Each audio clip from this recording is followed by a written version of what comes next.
Ladies and gentlemen, welcome back to the Now That We're a Family podcast. Today, Katie and I are going to be talking about things that come up in marriage, instances that come up in marriage that really make you realize you are on a different train of thought than your spouse. You are approaching something from a different perspective. Maybe you even feel like you're in a more mature place than your spouse when it comes to spiritual things, practical things, just anything pertaining to life. This has certainly happened in our marriage, and we hear about it happening in other marriages too. And so we thought we would talk about it. Folks, if you enjoy this podcast, please leave us a rating or a review on iTunes, because that, number one, really encourages Katie Joy and myself, and it also helps this podcast reach more people, which you guys have really helped us do as of late. It's really fun to see our podcast climb the charts on iTunes. It gets up there like in the top 25 sometimes, which is kind of fun to see. And we'll have various episodes do even better than that. And so thank you for that, for doing that for us. This because of your ratings and reviews and subscribing and listening. So thank you. Let's get this thing rolling.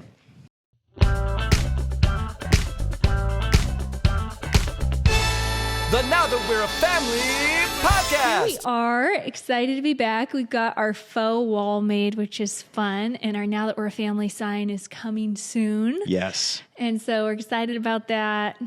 We've done a lot of stuff in here, actually. Yeah, I'm hoping that we can do like a studio tour sometime on our YouTube channel. Oh, so that'd that people be fun. can check it out. It would be a pretty long video. It would probably take like 12 seconds to walk through the whole studio. Maybe we could just show people a little bit here, doing like a quick little pan as we speak. Yeah, it's become a really fun space. Also, I wanted to let you guys know that since our last episode, Elisha and I have actually gone on a date. We went on a wonderful date for my birthday, and it was so fancy and cozy. There's like this little cozy Italian restaurant that looks like a hole in the wall, and then you go in and it's just like a bunch of like, how would you describe it?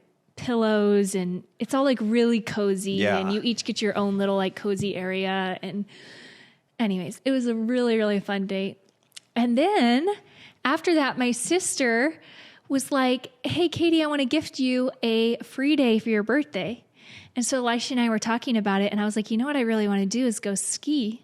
It was actually your idea to go ski, and that planted it in my mind. We didn't think we'd be able to do it because we have little kiddos and everything. So Kelsey made that possible, and so we went up and we skied, just the two of us, all over Schweitzer, and that was a blast. Yeah. But I think I'm going to lose my right toenail. Oh. So that is going to be memorable. Yeah, that was gnarly. It is so black and blue right now, like so black and blue. Yeah, Katie's got like high performance boots. I've got like back from my teenage days. Yeah, I've got like, I bought like old rentals from a ski shop, and they are like for guys like me that don't need much support down there. And Katie, yeah, yours, like they're high performance boots. So your foot is like trapped in there. It is molded to your foot. Literally. Yeah, you definitely can't. Often, like when I ski with the kids, I don't buckle them at all. Like I don't need to. And but I strapped them down tight for Elisha and I. We went down some pretty gnarly stuff. That was pretty bonding. You're laughing at me. I tell you what. I'm not laughing at you, Elisha.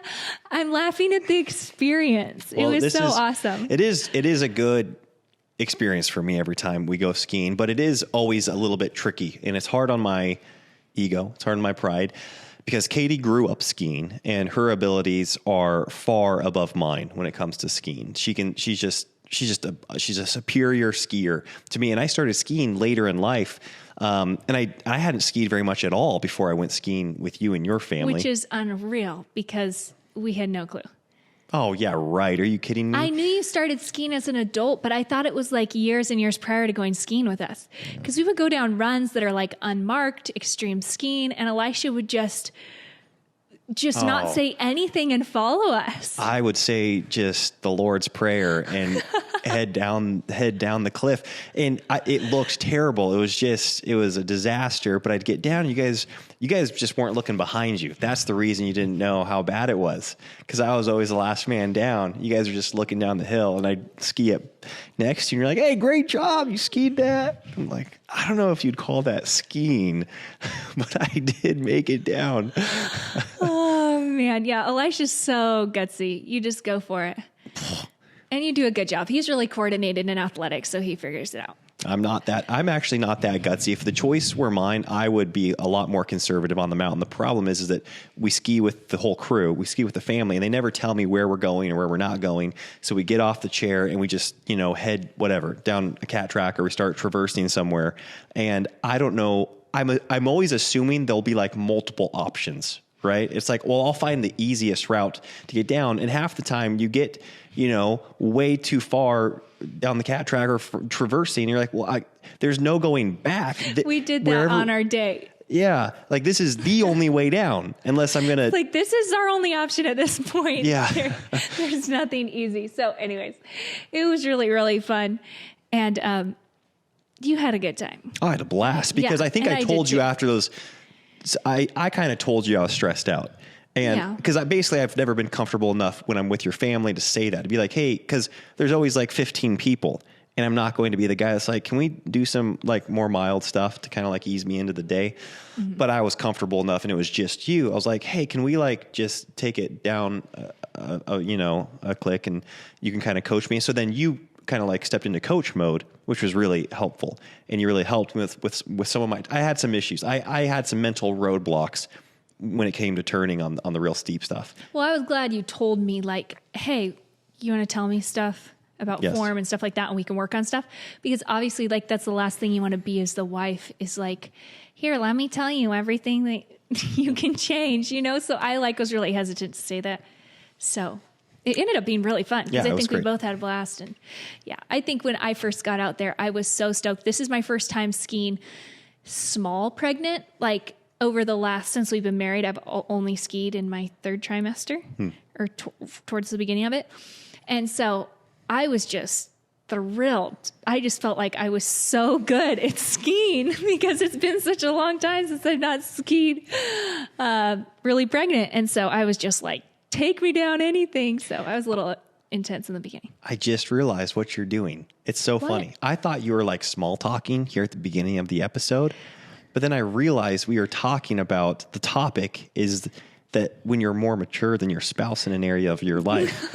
And you brought this up to talk about how you are far beyond me when it comes to skiing. Mature in skiing, yes. That is a skill that you really want to be more mature than.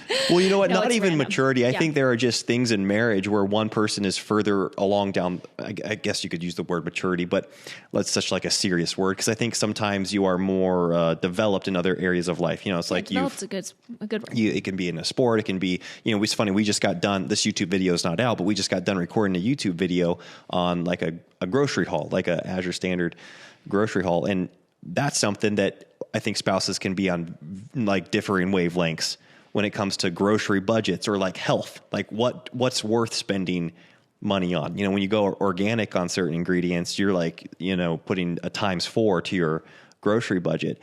And when you're on the same page with that type of thing, that can cause a lot of conflict and a lot of strife. So obviously skiing, I know, I'm joking. I know you weren't bringing up the skiing thing. Oh yeah. I know you knew that too. It was a good transition, because no one really wants to hear for 20 minutes all about our skiing. No one probably wanted to hear about it for 7 minutes, but we wanted to talk about it. So here we are. I think something this episode was kind of spawned through questions that we've gotten consistently over time since we've started putting out different content probably ever since the podcast, but we've gotten more of these questions since doing the screen-free videos specifically.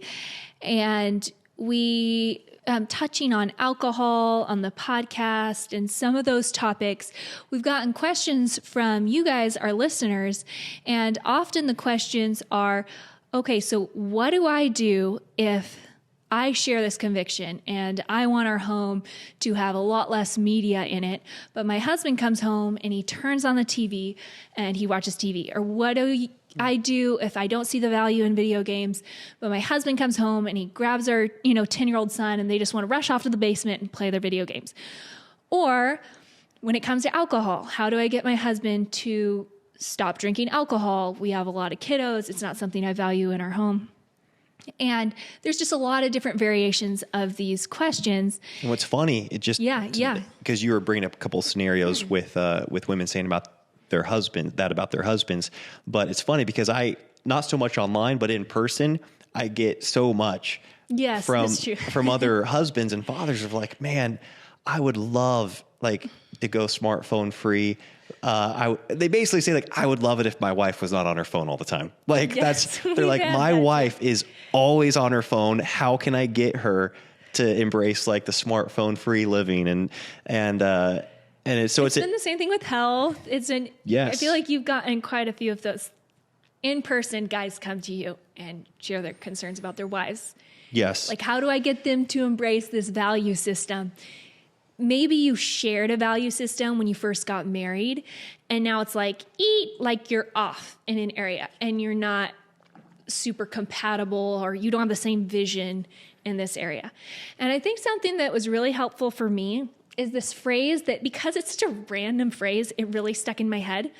And I read Dr. Laura's book, The Proper Care and Feeding of Husbands. I've shared this book before. She's a little abrupt. She uses a few choice words in there. I can't say I agree with all of it. But she had some things that were pivotal for me in our marriage.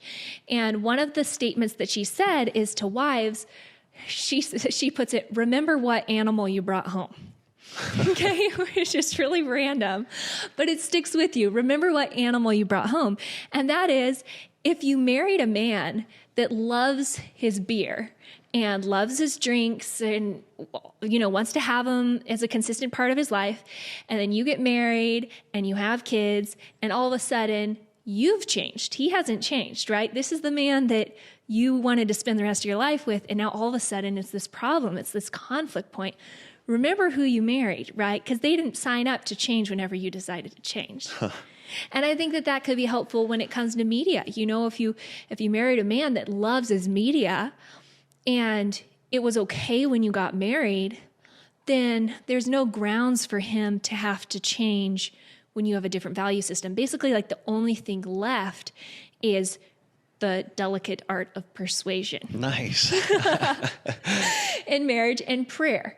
And this can take a really long time. It might never happen. And there needs to be so much just love in the process, because I'll tell you what isn't going to work. And I mean, from personal experience. I don't know. We'll see. Like nagging, disrespect, and disapproval. No, you've never been those ways. Never. So those are things that we can kind of lean on. And yeah, maybe, there is that whole one model, which is the squeaky wheel gets the grease. So if you're just like so annoying about something, he might drop it or she might drop it because it's just annoying. But then they resent you in the long run. And they're probably just taking it somewhere else. It's like, fine, I won't, drink my beer at home. I'll swing by the bar on the way home, Or whatever it is, whatever you don't share. Like if they don't truly share the same resolve or desire over something, you can't force that. And we all have things like that in our marriage, because the Lord is leading us all in different ways. And with some people, the change comes sooner, and maybe he uses us to infuse that fresh perspective into our spouse's life and into our home. Maybe he uses our spouse to do that in our home. But we aren't, as much as we're one, we have to fight for that unity as we are learning and growing and maturing at different paces all throughout life. Yeah, it is crazy that in 1 Peter, they use like the extreme example of an unbelieving husband, right? Now, I don't know if you were going to get to this. No. You weren't? I wrote down 1 Peter 3. Yeah. And so I'm so glad you're going to share it. Because that's like it's an unbelieving husband and the wife's a believer. And so that could be something that happens in marriage, right? You get married, neither one of you are saved, and then one of you gets saved after marriage, and now you're married to an unbeliever. Well, 1 Peter says, like, to wives, I'll read it actually because I have it pulled up, and this is King James Version. You guys know that's how we roll. It says, "Likewise, ye wives, be in subjection to your own husbands, that if any obey not the word," so if they're not obeying the word, which is kind of crazy, and it goes on to say that they're not a believer, so they're not obeying God's principles, they're not living according to his life. So that's the context. So if they're not obeying the word, they also may without the word be won by the conversation of the wives, which is with the conversation really meaning like the conduct, their life, that word. They might be won without a word, right? By with the that conduct of the wives. Well, this actually says without the word. We'll have to see what, because I think we've always heard it said without a word. Yes, but I think different translations say but that. the conversation, that word there, I do know is inclusive of all type, like your whole lifestyle, which I think would include speaking. I think they're talking about without even the word, like being preached, like without Bible, like without opening the Bible, I mean like see. Yeah. But it says without the word there, but with your conversation, your conduct, your life, and the word coming forth through that, they can be one. Again, I don't know. I'm sure we'll have to figure out the. Yeah, I do like how other translations do say that they will be won without a word by the conduct of the wife. Yeah, well, it goes on to say, while they behold your chaste conversation, coupled with fear. Because I just think that's so beautiful. I think often we women, as a general stereotypical rule, like to rely on our words to like, okay, we can convince them, or if we talk more, they'll buy in or whatever. And it can be really hard to just not talk about it, especially when it's something that we really care about. And I'm not saying here like stuff. I don't think stuffing stuff down is good for anybody, because then resentment happens in a marriage. But I think having a good, solid discussion about it, making sure you cover all the bases, make sure your husband knows your heart on something, and make sure that you feel like he heard you and understood you so he can disagree with you, knowing all of those things. Sure. You know what I mean? You don't want to feel like, get the facts on the oh table. Man, I had this like other thing, but I didn't share that, and maybe that could convince him. You know, like just kind of put all your cards on the table and have a discussion. And then at that point, you really have to let it go and pray, in my experience. Yeah, and then obviously when he addresses the husbands in here, I feel like it can apply to the similar situations just as well. When it says, "Likewise, ye husbands, dwell with your wives according to knowledge, giving honor unto the wife as unto the weaker vessel, and as being heirs together of the grace of life, that your prayers be not hindered." I think that regardless of which one, if you feel like you're the one that's pulling your spouse along in your faith journey or in your lifestyle decisions, there needs to be these verses, I think, brought to your attention. And I think that funny saying that you read from that book needs to be considered too.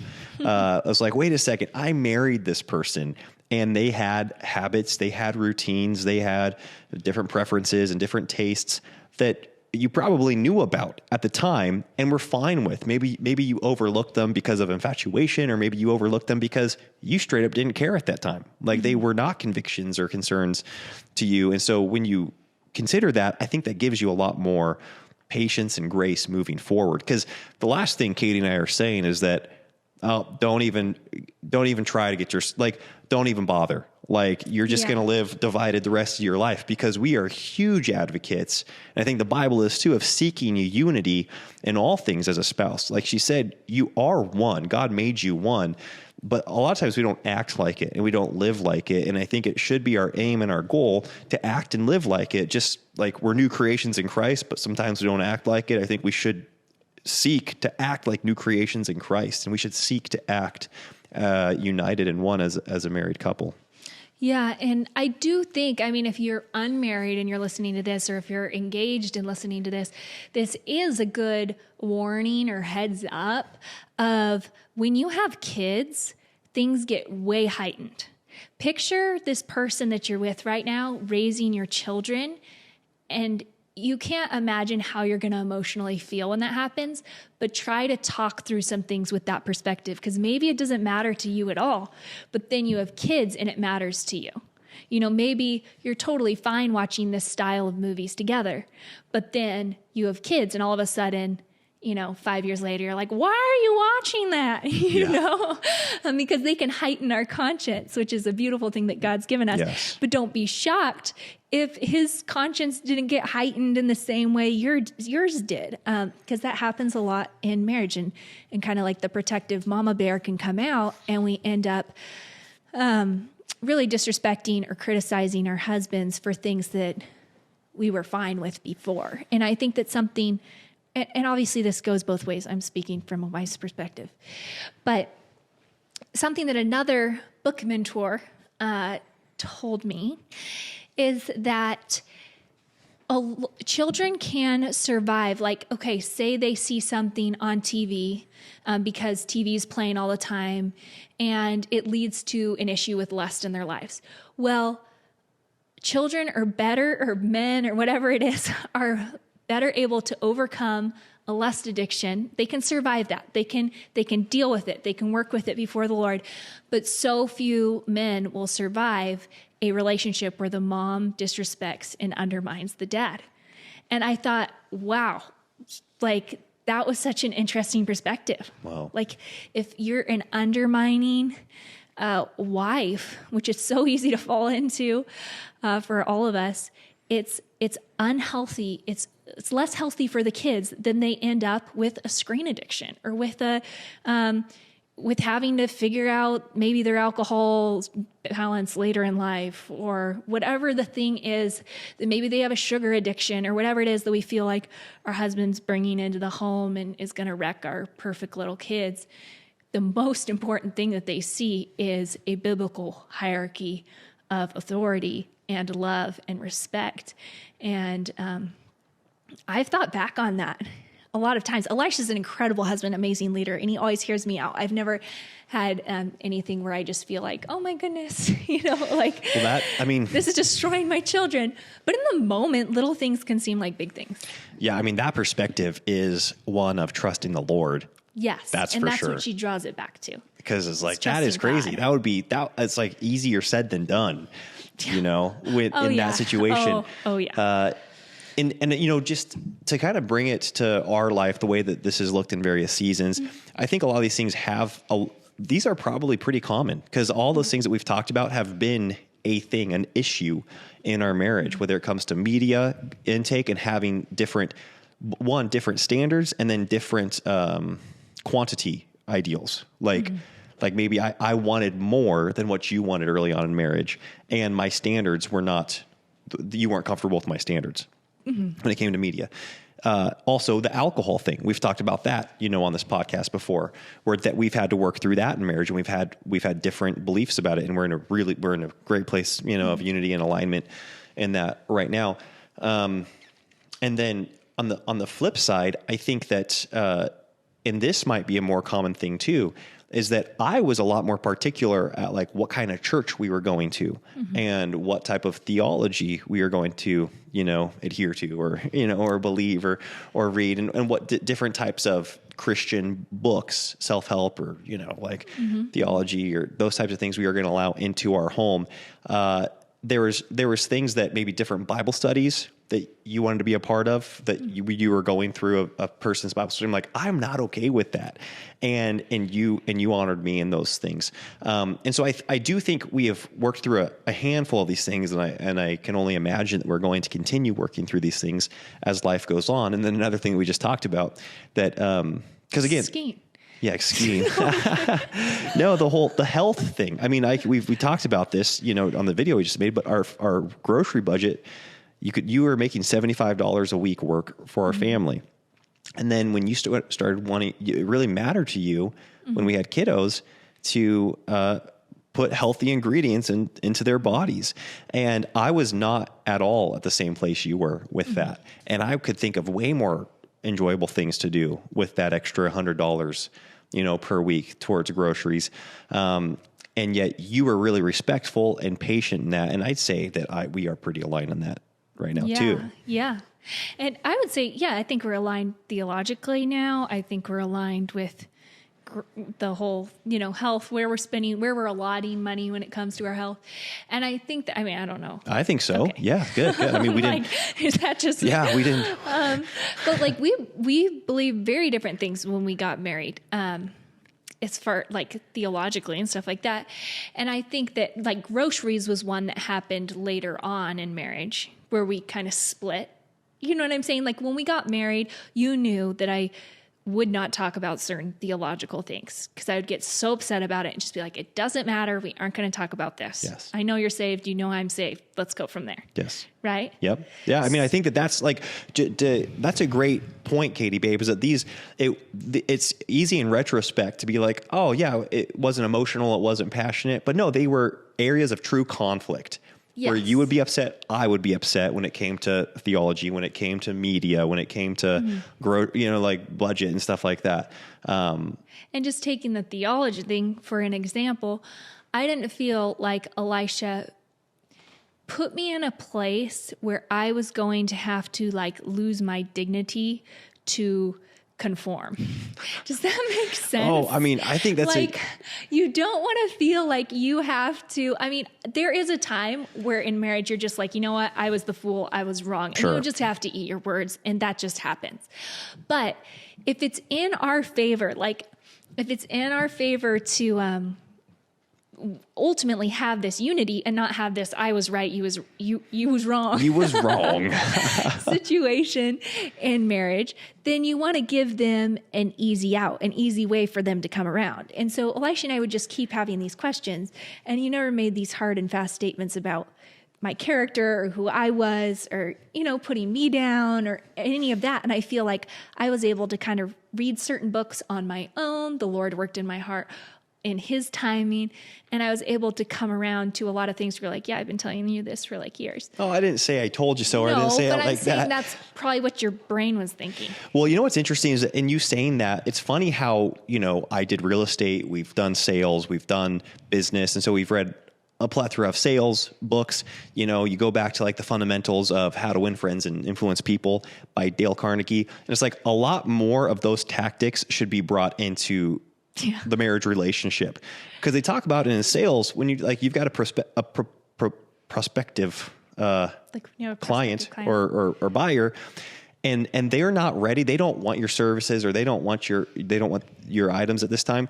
The last thing you need to do is like make them feel stupid. Be like, are you kidding me? This is the highest quality, blah, blah, blah, blah, blah, blah. You're a fool for not buying this. You've probably been in that situation with someone before, and you're like, the last thing I'm doing is buying that. Yeah. And if I ever change my mind, I'm going with somebody else. Exactly. And I think that we can do that when it comes to our convictions, where in marriage, it'd be like, are you kidding me? Like, you are destroying your body by eating this, and this. And the other person is made to feel like such a moron. They're like, you know what? I'm going to triple down on the way I eat and where I'm spending my money to spite you. And obviously those are immature. It's immature on both sides.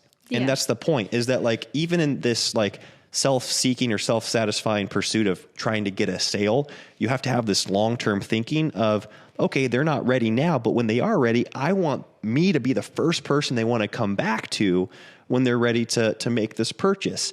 And I think that with your spouse, you can take a lot of those same, tactics and tact, and just being gracious, being like, oh, okay, you're not ready for this screen-free concept, or you're not ready, don't say that. Yeah, exactly. Yeah, say that to yourself. Exactly. Yeah. Or you're not ready to, quadruple our grocery budget for the sake of going organic, or you're not, whatever it is, you're not ready for this type of theology. Be okay with that, but also realize like they might be someday, and you don't want to just give them extra reason to not want to be persuaded in that area. Yeah. So when I think of all that, like maybe someday, there's like various ways that we've gone about this, like with the groceries, right? That was one where I started being like, I want grass-fed everything. And I watched all these, I think it was Netflix at the time, documentaries.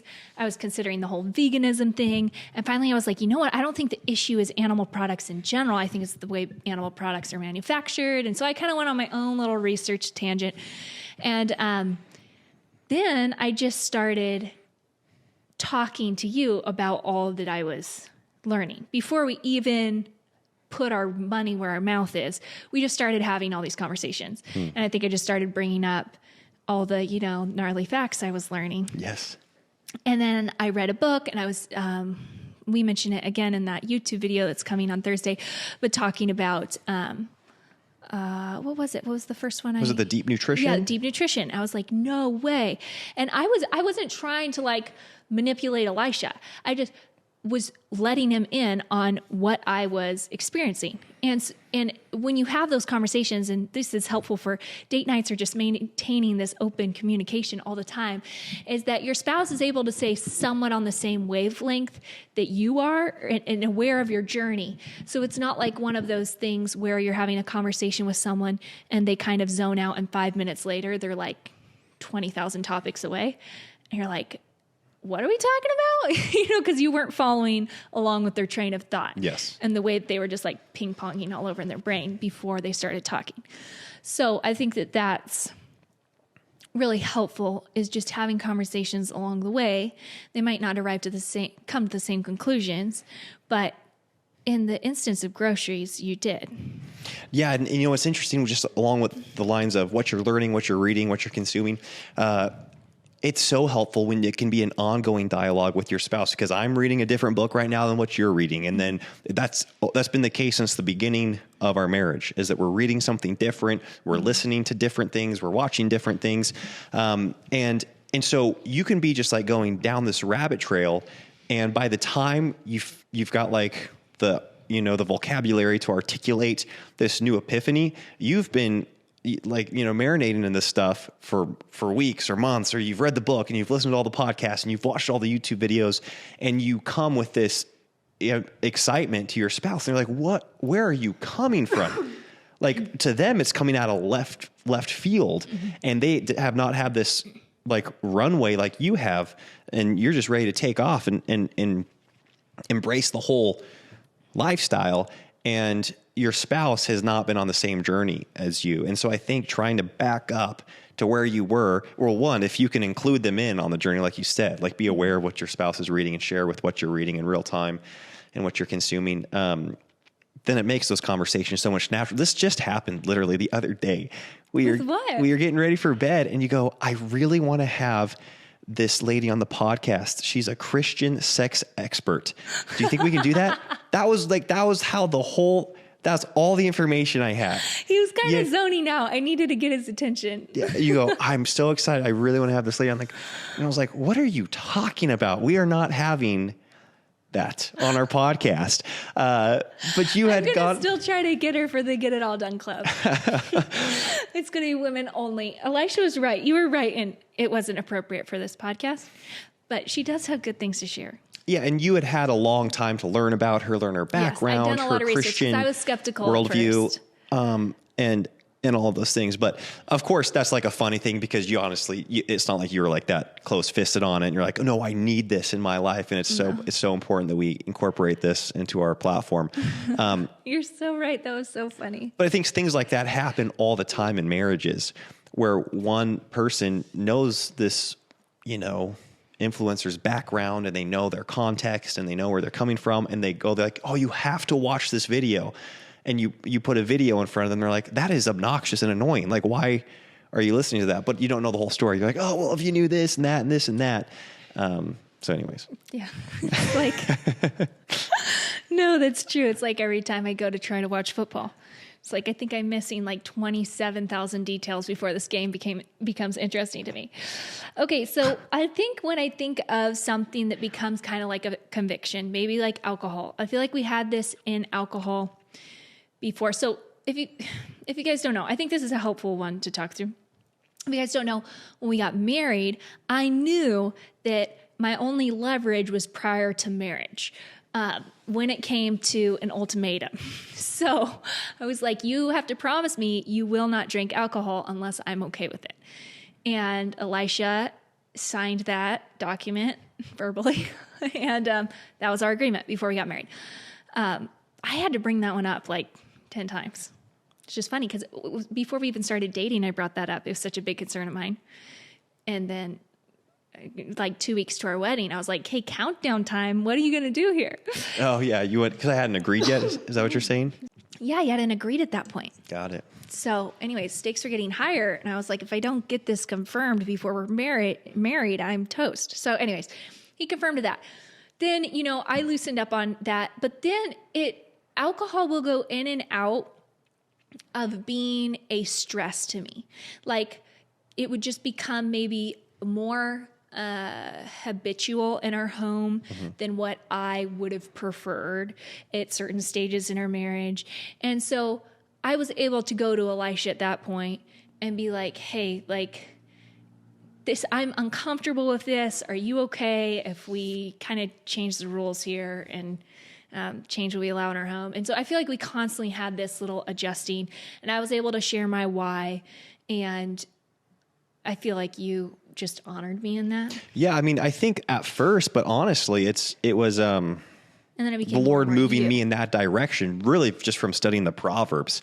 I think that like, I cannot find any scripture that, validates prohibition for Christians in alcohol. Does that make sense? The prohibition of alcohol for Christians. Anyways, I know everybody's got their stances on that. I was just like looking at the Proverbs and I was like, oh, there is a lot of warnings against alcohol here. Like I want to be a wise man, and the Proverbs are clear, are full of all these warnings. So I was like, well, that is just a really easy thing for me to see when I'm spending a lot of time in the Proverbs. And so that was really easy for me to adopt into our life and be like, yeah, like we don't need this in our home. Yes. And eventually we got there where we both agreed on that. But I feel like there were times where there are these ebbs and flows where it was like, we both agree. And then it would just kind of creep in as this casual thing again. Yes. And you know what I'm saying? And so, and again, what heightened my awareness to this was our kids. Big time. And that's what started stressing me out. So I can relate to that. Okay, I have these kids, and now something that doesn't bother me bothers me for them. And what are they associating with their daddy and all these things?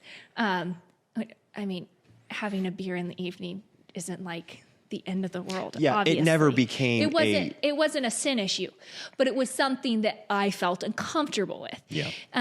If it was a sin issue, then I do think a hard confrontation is totally appropriate and necessary. If there's sin in your spouse's life, that is very black and white.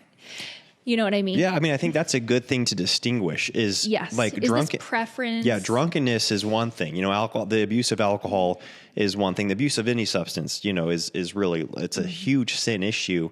And the Bible talks about confronting a brother with sin. It talks about, that's what just the importance of being a part of a local body, because the order in which sin is addressed that's carried out in the local church. Right. And so if you're not a part of a local church, there's no way to walk through the steps of addressing and working through habitual sin, unrepentant sin.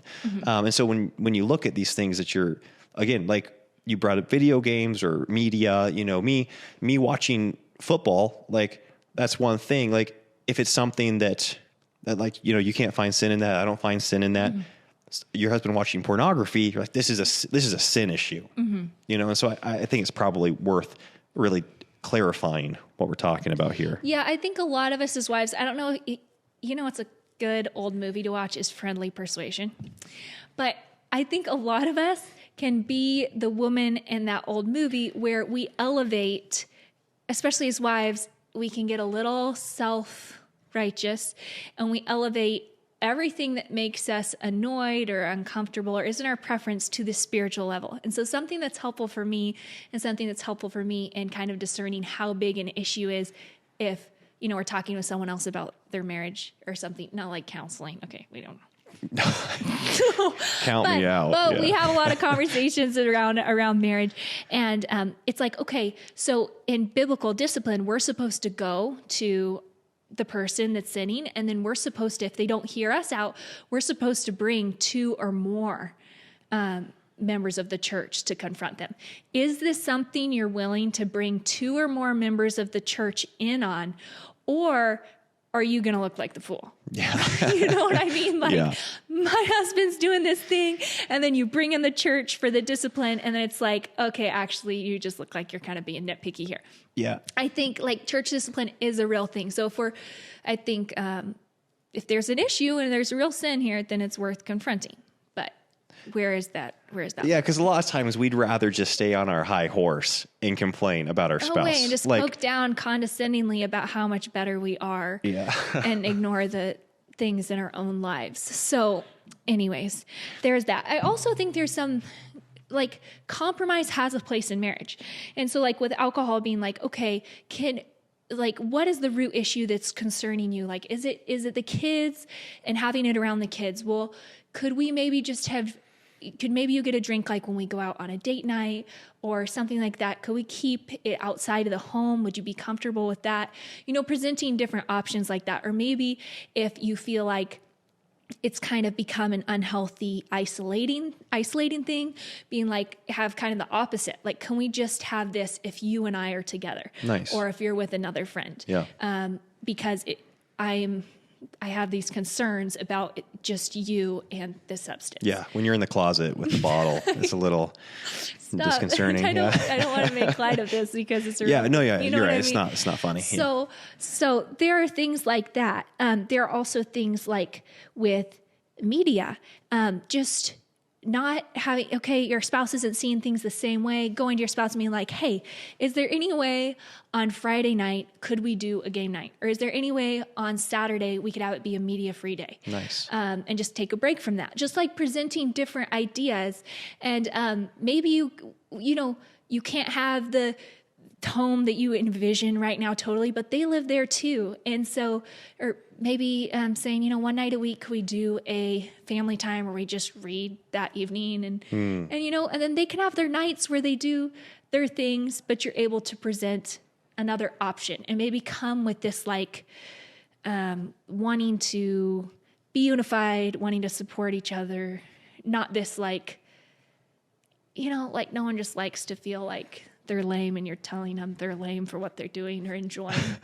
Like we don't like that. I mean, I think that you have done all of those things. When I think of, because right now we do not drink alcohol at all. Like we've eliminated that from our life. We are like, our kids don't watch anything, right? That we don't watch movies. The kids don't. I do want to clarify. We do watch a movie like once every 2 months. Like it's not like.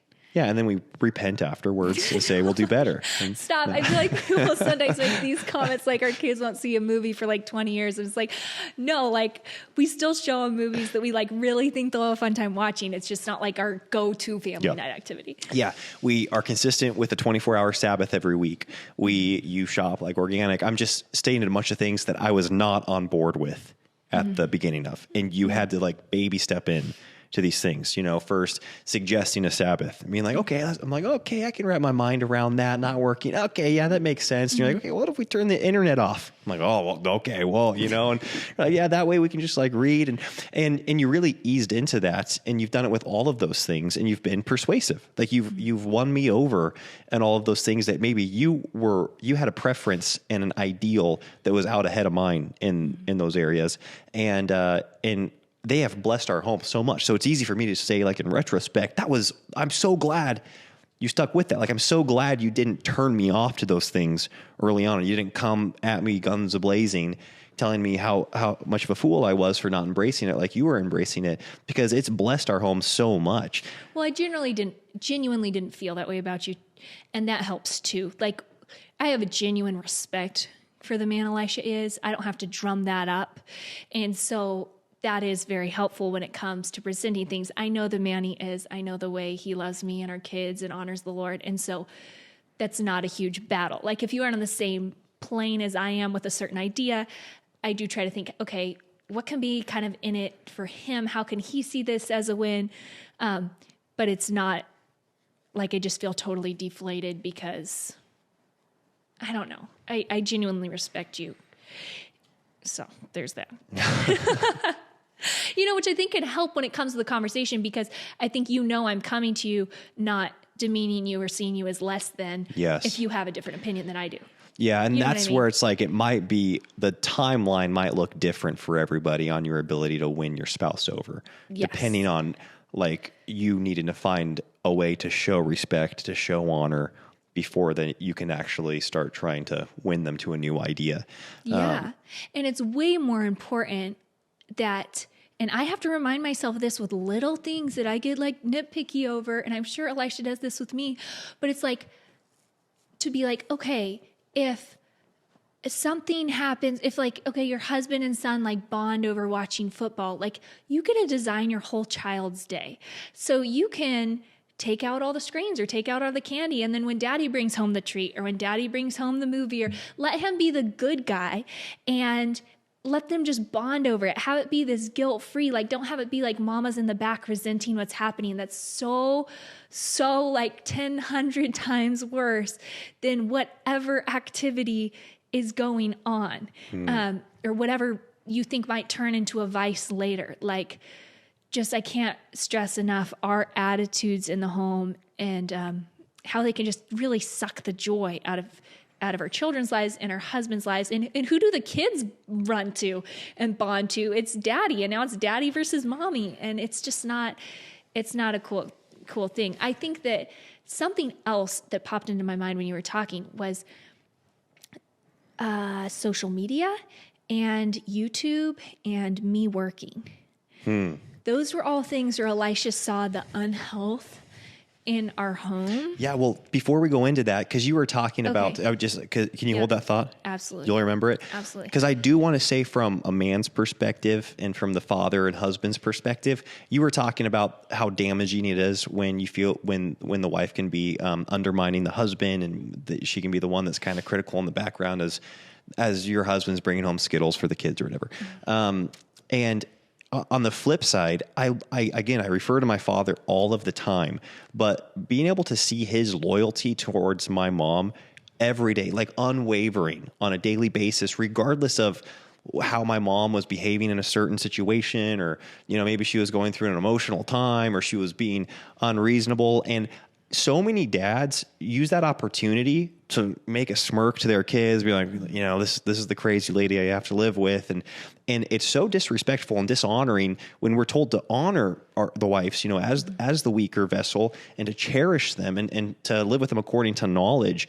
And that's the time where husbands need to, more than ever, be in front of their children in public situations, be like, this is the person that I'm more loyal to than anybody in the entire world, and model that in a way that is very visible to your children and to the people that you're around. It's so true. You do this to me. No, yeah, no, I don't know. Do. I want to. I don't know if I do. Like, as you're saying, you're putting words to something that, like I will have an emotional day, and I just I'm like a hair trigger, and the kids do something, and this is sin, and I just rage, like freak out about it. Like the pot comes off the lid. Well, it's not like, it's just, the pot comes off the lid and I just snap at them. It's more like a snap than a rage. It doesn't continue on, but it's like a lightning bolt. And I never feel from Elisha any, he knows what it is. He knows I'm acting in sin in the moment, but I never feel any like disdain from you. I feel like you just kind of like take the kids a little bit more and help out in this situation. But I never feel this like, yeah, your mom's crazy for losing it at you. That was a dumb thing for her to freak out about. Anyways, I really appreciate that. Well, I'm just really grateful, because that is something that I think affects me so greatly is if you've got being able to confront your spouse in private, not in front of your children, is so crucial. I think being able to really have those conversations away from the children so that you're not undermining that person's character in front of your children, because your kids are so going to choose sides. Like, and it'll be different probably for each kid, like whose side they want to take. And we got one parent. Sympathy where we've talked about that already. Our kids know where our hearts lie with certain issues, and like we need to stay united on this stuff. Yes, exactly. Anyways. So I think that's huge. But I do think something that like we need to be open to too as wives is Elisha was like, hey, Katie, you are working way too much. This is stressing out the home. And he went so far as to say like our home, like we aren't eating very well and our home is really dirty. And like, I just don't feel like our home's prioritized. And like, you know how hard that is for a man to say in a 21st century world? like you get so much backlash for that. But I'm so grateful. Like, he has affected the health of our home so much, because in my core, I know I'm feeling like a failure at work. I was feeling like a failure at our home. I just wasn't feeling good. And he wasn't coming with no solution. He was saying, hey, I'll take the burden of the workload. So you can have some more time to invest over here. And I think, like, you were so consistent in that and saying, like, okay, you're spending too much time on social media, or I'm on, the way you would say it isn't like this dictator, but he would let me know of about these things in my life that were unhealthy in my life. And I think so often it's easy for us women to band together and be like, oh yeah, isn't that annoying? Guys do this. But if a man told you that, like, your house, like your homemaking was like pitiful, like it's like barely scraping by, and he doesn't feel welcome at home, and he doesn't feel cared for at home, and the kids are kind of like bedraggled and you're kind of bedraggled, like, would you take that well? I think it's helpful to put ourselves in our husband's shoes before we approach them about something that's close to their heart, because chances are it's somewhat tied to his identity and who he is and his ego, just like the things that we do or choose to spend our time in. If he came and said, okay, I just feel like you're on your phone all the time and you're on social media all the time, or you're working all the time, or all these different things, would we flare up and get defensive, And then I think we could have a better understanding of going to approach our husbands with something, because really we're saying, I have an issue with how you spend your time or what you're doing. And that's a very sensitive subject. So we don't just want to go barreling in on someone else's life that way. Yeah. Okay, something I just real loosely want to touch on too is there have been times in my life, in our marriage, where I just really feel like Elisha would do anything for me. And only times? Well, I mean, there's times when I know we probably aren't doing real great, and it's not a good time to make a huge withdrawal from the bank account. Oh, got it. You know what I'm saying? Sure. Because relationships are like that. There is this bank account, and you are either putting in deposits or you're making withdrawals. And if you're going to make a gigantic withdrawal and be like, okay, I'd like if you did a 180 in your life, or I'd like to do a 180 in our family life here. Do you have like that investment built up? Or is it going to be like, honey, you're on what do you call that? Overdraw or something? Yeah, overdraft? Overdraft. Yeah. There's penalties for that. Yeah, there's penalties for that. There's 2 times in the Bible that I can think of, this is just random, where a man said, I will give you up to half the kingdom.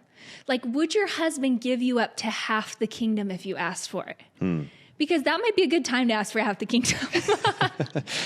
But there's other times when he won't. I think of Esther. I'm reading that story with the kids right now. And what did she do? She was beautiful, but I don't think it was just she was beautiful. She let the king see her beauty. So there's part of that. Okay. No, okay, I'm serious. It wasn't like just turn off the lights, I'm a mummy, and jump under the covers. You know what I mean? Like, Esther was this beautiful woman. The king admired her for that. And then she also wined and dined him, like she made this feast. She made him look good in front of his Haman guy. Yes. She was respectful. This guy was like, I want this woman in my corner. Like, she's wise. She's showing that she's wise before she asks for this huge withdrawal. Well, right? that's crazy, because that is a characteristic of the Proverbs 31 woman, is that her husband is spoken well of. Yes. He is known in the gates. And Esther totally used that method. It's like, men like being spoken well of. They like feeling respected and honored. And women have the great ability to do that. Yeah. Or to tear them down. They really want our respect. And so that says something about us. That's a big power. I think a lot of people are like, oh, why are we supposed to have like this respect of our husbands or whatever? But it's like, no, that's a power that they care about or respect that much, that it means that much to them.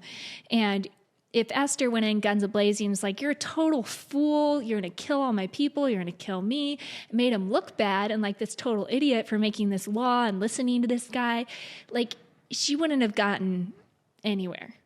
And the other time the guy offered half the kingdom was to that one gal that danced for him. Yeah. So that might not be a bad idea either. anyways, those are the only 2 times I can think of when it came up, though. Yeah. Where all of a sudden, these men are like, wow, what do you want? I will give you whatever you want. And so just, I think having the like awareness of, is he in a place right now where he's going to give me whatever I want? Or is it like, do not ask me for a dime? And then maybe just don't ask and dance. Yeah. no. Yeah. And just love them and respect them and work on the other healthy aspects of the relationship for a while and pray and just let God work. I really think that prayer is the number one thing. That's really it. The Lord does the work. I think of every big thing in our marriage up to this point, not just little trivial stuff, because there's secondary issues. So we're kind of mixing these all together. Some of these are bigger. Some of these are like really little preferences. But on all the big issues, I cared so much, I really had to pray a lot. And the Lord always did the work. And I feel like on the big issues, vice versa, the Lord did the work in my heart. It wasn't Elisha's, bulletin board presentation. It was him just giving me the space and loving me in the meantime and not making it truly having that unconditional love, being like, I love you no matter what. And this differing of opinion isn't going to change that, or the health or the joy of our marriage and the health and the joy of our home isn't going to be changed if you disagree with me on this issue. And I'm sure we have many things in the future where one of us will go off on a different route than the other one. And the Lord's faithful in all of that. That's so good. And that would be like a great point to end on, just the power of praying. And when something is a big deal like that, little deal, big deal, like when is it not a good time to pray over it? It's always a good time to pray over it and see the Lord do his work. Did you mention one other thing that I'm going to go back to really quickly? You said there's a bunch of other areas in your marriage that you can then invest into. Like if you're not making any ground on the alcohol piece, if you're not making any ground on the media or screen-free piece or their spiritual leadership piece, well, there are more elements to life. Yes. And remember, you married this person, you had a lot of shared interests. Sometimes it's like you have to be an archaeologist and go start discovering, those things from the past and be like, that's right, we really enjoyed these things together. And you start forming that friendship again, and the trust is rebuilt, and then they feel respected, they feel cared for. And then you're able to kind of come back, over time to those things that you wanted to work on. Like giving it to the Lord, yes. Letting your hands open up, be like, okay, Lord, if this is really that important, I have to give it to you, because we can't be holding on to these issues super tightly in the back of our minds and go into this without this ulterior motive, because it's not going to be on the timeline that we want it to be on. Like, okay, if we go back and we go on some bike rides together and we go on some dates and, we have a couple special times together, then I can make this request and then it's going to all be good. Yes. It's not like this, equation. Yes. I feel like we really have to give whatever it is the Lord, and like you said, have him change our heart first, and being able to let go of maybe what this ideal is in our mind and be like, what's more important than this ideal is my marriage. Yeah, exactly. And you said it earlier on, but I think it bears repeating. You can't pull ultimatums out once you're in marriage, those are for pre-marriage. Hey, you need to change this about you or we're not going to get married. When you're married, it's like you're working through things together, and you're patient and you're long suffering and you're in it for the long haul. It's a covenant that's not going to be broken by somebody not following through on their end of the deal. You can't make this deal and be like, oh, you didn't follow through on your end of the deal. The covenant's broken. It's like, that's not how covenants work. And so it sounds like a contract right there, a contract. A contract, and that sounds like a contraction, and then that's just a good place to end the podcast. Yeah, Katie, thank you so much for sharing your thoughts. I loved hearing it. This was really encouraging for me to hear, and I think it really gave me a lot of insight on how to better love you and communicate with you going forward. So thank you. I'll probably listen back to this in 5 years and be like, oh yeah, we need to work through that. Yes. All right, folks. Thank you all so much for listening. Talk to you next week. Yeah. Bye. Bye.